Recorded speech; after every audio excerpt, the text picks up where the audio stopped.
All right, listener name, buckle up, because today we are diving deep into Reboot Your Realities.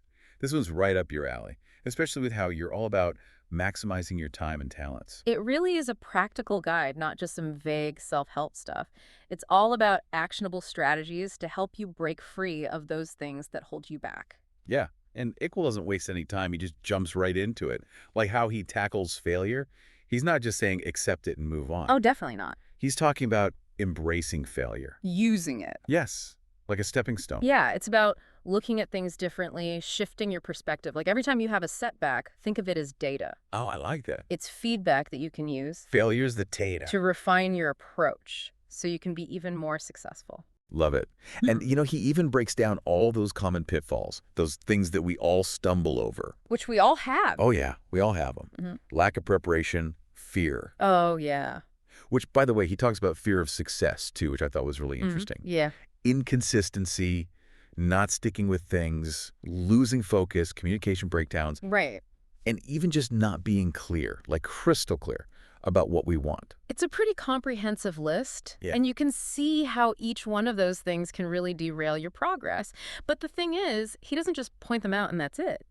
He digs a little deeper, He looks at the why. Like, why do we fear success? Yeah, why? It's not always just about being afraid to succeed. Sometimes it's, well, what if I succeed? What does that mean? More responsibility? Maybe a change in your Oh, lifestyle? for sure. Maybe you're afraid of disappointing other people. Sometimes it's like we're, without realizing it, putting these roadblocks up to our own success. Absolutely. But if you can acknowledge those self-limiting beliefs and really understand where they're coming from, then you can start to reframe them. And that's where that rebooting really begins. And this is where he talks about, like, grit, right? Yes. It's not enough to just start. You have to be able to bounce back when things get tough. You have to be persistent. Have you ever heard that analogy of water dripping on a stone? Yes. Like one single drop, it's not going to do anything. But over time, if that water consistently drips on that stone, it can carve out these incredible formations. Well, And it's that persistent effort, that refusal to give up, that can really shape our realities. I love that analogy, the power of persistence. Now, another thing that really stood out to me was his take on talent. He says talent is everywhere. It's the belief in it that's often missing. It's like, think of a seed. Okay. It has all the potential in the world, but it needs the right conditions to flourish. It needs to be nurtured. But most importantly, it needs belief to truly blossom. Okay, so speaking of setting ourselves up for success, he introduces these two acronyms, TEAM and ELEAP. Think of them like blueprints, but tailored for different stages in your journey. Okay, so TEAM, that's for like the big leagues, like larger businesses that are building their dream team. That's right. Talent, expertise, attitude, and method. It's about recognizing the crucial elements that make up a high-performing team. In LT, that's more for us solopreneurs, the one-person shows just getting started out. Exactly. Leader, expertise, approach, and process. Because when you're first starting out, it's easy to feel like you have to figure everything out yourself, which leads us to what Iqbal calls the how trap, Okay. which is that feeling of like, I have to know how to do everything in my business. Oh, the how trap, yeah. Mm. I think I fall into that one all the time. This how trap thing, I feel like I'm constantly falling into it. It's so easy to do, right? It is. It's like, oh, I'm starting an online business, so suddenly I think I need to learn how to code a website from scratch. Yeah, the do-it-yourself pull is strong, for sure. But Iqbal makes a really good point about this, and it comes down to opportunity cost. Okay, opportunity cost. Break that down for me like I am back in like Econ 101. Okay, so every time you say yes to one thing, you're saying no to something else, right? So if you're saying yes to spending the next 3 months learning how to code, Yeah. what are you saying no to? The things that I should be doing to actually like move my business forward, Right. like connecting with clients or like working on my marketing strategy, like the things I'm actually good at. Exactly. And let's be real, somebody who does web development professionally is going to do a way better job than you. Oh, yeah. Way faster, too, most likely. For sure. So if you outsource it, then you can focus on your zone of genius. Work smarter, not harder. Right. Exactly. Sometimes the smartest thing you could do is like recognize when to bring in the experts.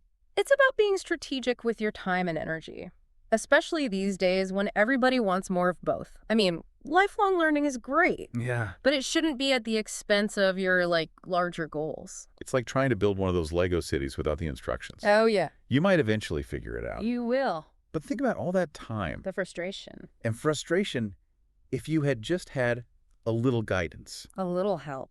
And speaking of guidance, this brings us to one of, I think, the coolest concepts in the book, Oh, yeah. which is this whole idea of being a contractor of your own life. I love that analogy. What does that even mean? When you think about a contractor for building a house, they're not good at every single trade. They don't have to be. Right. They don't have to be the electrician, the plumber, and the roofer all in one. Right, right. But they see the big picture. Yes. And they know how to assemble the right team to make that vision a reality. That's their superpower. Exactly. So you're saying instead of getting bogged down in the how-to of every little thing, Right. we should be focusing on like the big picture vision and then delegating those specialized tasks to the people who are actually good at them. Exactly. I like it.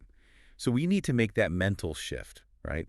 Instead of thinking we have to do it all ourselves, we become the like general contractor of our own lives. Nah. Yeah, it's a real shift from being a solo act to, like you said, building that dream team. Yes. And the best part is Iqbal doesn't just leave us hanging with that idea. Okay, good. He actually tells you how to make that mental shift in the last part of the book, Mentality Reboot. Which, yeah, that's where the rubber meets the road, right? Yeah. It's one thing to like get these concepts, Right. but to actually change your behavior, The whole other thing. it is. It's like that saying, if you want something done right, you got to do it yourself. Right. But maybe that's actually setting us up to fail. It can. It can lead to burnout for sure. And Iqbal even says that, like making that shift from being, a solo problem solver to being more of an orchestrator, it can be tough. It could be tough, especially for those of us who like to be in control. Right. Exactly. So how do we rewire our brains? Well, I think it starts by recognizing that our time is limited, Okay. but our potential, especially when we start bringing other people's strengths into the mix, our potential is limitless. I do love how he ends the book, though, because he's like, start the reboot in your mind and remember, I believe in you. He does. It's great. It's like, yeah, like a pep talk from a friend who believes in you, Exactly. even when you don't believe in yourself. And that is so powerful, that belief, that encouragement, it can make all the difference in the world. Totally. So, listener name, as you're going through Reboot Your Realities, we want to challenge you to, think about these concepts. Which ones really resonate with you? Are you someone like me who falls into the how trap all the time? What are those self-limiting beliefs that might be holding you back? What's one thing, just one tiny little thing you can do this week to apply just one of these things? Yeah, just one little step. Just one little step. It doesn't have to be huge. Because it's not about, it becoming somebody different. No. It's about becoming who you already are. Unlocking that potential. Yes. Unlocking that potential that's already there. It's about a new way of thinking, a new way of working, a new way of being, really. Yeah, that lets you soar. Exactly. It's higher than you ever thought you could go. It's about really designing the life you want brick by brick with a little help. With a little help from your friends. Yes. Well, on that note, we will leave you with this. If you truly believed in your own unlimited potential, what incredible things would you dare to achieve? Until next time, keep diving deep and keep rebooting those realities.